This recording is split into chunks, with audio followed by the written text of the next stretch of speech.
व्यवहार के बिना निश्चय का उपदेश नहीं हो सकता। जैसे कोई मलिक्ष को, कोई मुसलमान को, कोई ब्राह्मण स्वस्ति कहे, अब वो स्वस्ति का अर्थ जानता नहीं कि क्या होता है, तो वो आचार्य महाराज की तरफ, उस ब्राह्मण की तरफ ऐसे टकटकी लगाकर देखता है और सोचता है कि पता नहीं ये स्वस्ति स्वस्ति क्या बोलते हैं, क्योंकि वो तो जानता नहीं स्वस्ति क्या होता है। तो महाराज भी क्या करें, शांति से बैठे हैं। इतने में वहाँ पर कोई एक व्यक्ति आया जो मलिक्ष की भाषा भी जानता था और मुनिराज की भाषा, ब्राह्मण की भाषा भी जानता था। तो उसने उससे पूछा, ये महाराज मेरे को स्वस्ति कहते हैं, इस स्वस्ति का अर्थ क्या होता है? तो उन्होंने कहा, अरे स्वस्ति का अर्थ तो बहुत बढ़िया होता है। अरे बोले बताओ। बोले तेरा भला हो, तेरा कल्याण हो, ऐसा तुझे आशीर्वाद दिया है। तो बड़ा प्रसन्न हो गया, बड़ा आनंदित हो गया। पहले में तो समझ में आ गया ना स्वस्ति माने क्या। और गुरुदेव स्वस्ति का अर्थ क्या ले रहे थे वास्तव में, कि स्वयं में स्थित होगा तो तेरा कल्याण होगा, ये स्वस्ति का अर्थ है। समझ में आया? लेकिन अब उतना नहीं समझता, तो ऐसे समझा दिया कि तेरा भला हो, तेरा कल्याण हो। फिर ऐसे ही श्री गुरु कहते हैं, अज्ञानी जीव ने अनादि काल से कभी आत्मा का परिचय नहीं लिया, कभी आत्मा का स्वरूप नहीं समझा, कभी आत्मा की पहचान नहीं करी। तो वहाँ पर कोई आचार्य महाराज, कोई ज्ञानी उससे कहते हैं कि तू आत्मा है, तो उसे कुछ समझ में नहीं आता। वो कहता है ये आत्मा क्या चीज़ है, मैंने तो पहली बार सुना।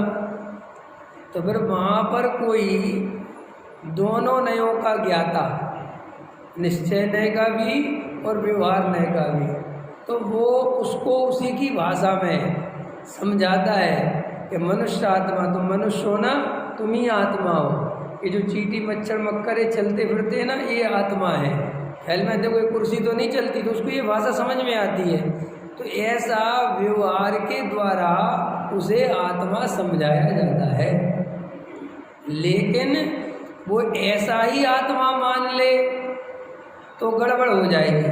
पहले इतना परिचय करा के फिर धीरे धीरे उसे शरीर से भेद ज्ञान, संयोगों से भेद ज्ञान, फिर अंदर ही जो आत्मा है, फिर बोले जो देखो ये शरीर तो आत्मा नहीं है, लेकिन जो अंदर अपन भाव कर रहे ना, राग देश क्रोध मान माया लोभ कर रहा ना, वो आत्मा है।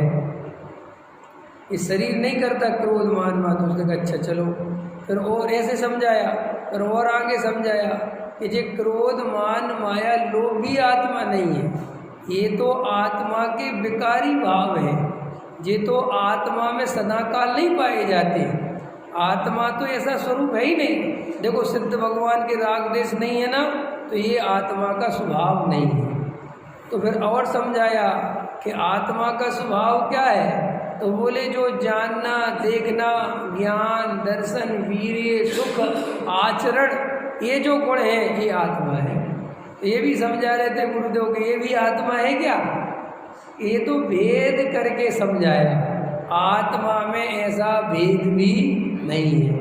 लेकिन जिसने कभी आत्मा नहीं समझा उसके लिए तो ऐसे ही समझाना पड़ेगा।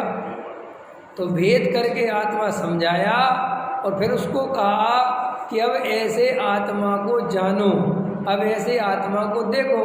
तो उसने कहा ठीक है। तो वैसे आत्मा को जानने देखने बैठा तो सोचता है मैं जानने वाला हूँ, मैं देखने वाला हूँ, मैं आचरण वाला हूँ, मैं सुख वाला हूँ। तो फिर समझाया कि नहीं नहीं, ऐसे आत्मानुभव में नहीं आएगा, ये तो विकल्प है, ये तो भेद है। आत्मा में ऐसा भेद नहीं है। तुम तो अखंड एक त्रिकाली ध्रुव मात्र ज्ञाता, ज्ञायक भाव, सिर्फ उसको लक्ष्य करो और कुछ मत सोचो। तो ऐसे कर करके अभेद अखंड आत्मा तक उसे ले जाते हैं अज्ञानी जीव को। इसलिए व्यवहार परमार्थ के उपदेश में काम आता है। और आचरण, आत्मा आचरण करता है, इसका अर्थ कितना बढ़िया समझाया गुरुदेव ने। अपने स्वरूप में आत्मा स्थिर हो, ऐसा अपनी आत्मा का स्वभाव है, यही आत्मा का आचरण है और यही आचरण आत्मा को करना चाहिए। ठीक है। और क्या बात ले रहे थे इम्पोर्टेंट, एक बात ही बहुत इम्पोर्टेंट ले रहे थे। हालांकि जब ये बात गुरुदेव ले रहे थे, ये जब अपन ने पीछे चला था उनका प्रवचन, तब मैंने पहले ही ले ली थी ये बात कि व्यवहार के बिना आत्मा समझाया नहीं जा सकता। ये तो व्यवहार की आवश्यकता है, लेकिन कोई क्रियाकांड को व्यवहार समझता है और ऐसा मानता है कि जिनवाणी में लिखा है कि व्यवहार के बिना, तो व्यवहार का अर्थ क्रियाकांड निकालता है। और वो ऐसा मानता है कि क्रियाकांड करे बिना आत्मा नहीं मिल सकता। तो वही ले रहे थे गुरुदेव कि ये अर्थ नहीं है कि व्यवहार करने से आत्मा मिलेगा, व्यवहार के माध्यम से आत्मा समझना है। क्या समझना है? आत्मा समझना है। क्रियाकांड बाद की चीज, सम्यक दर्शन पहले होता है। पहले क्या होता है?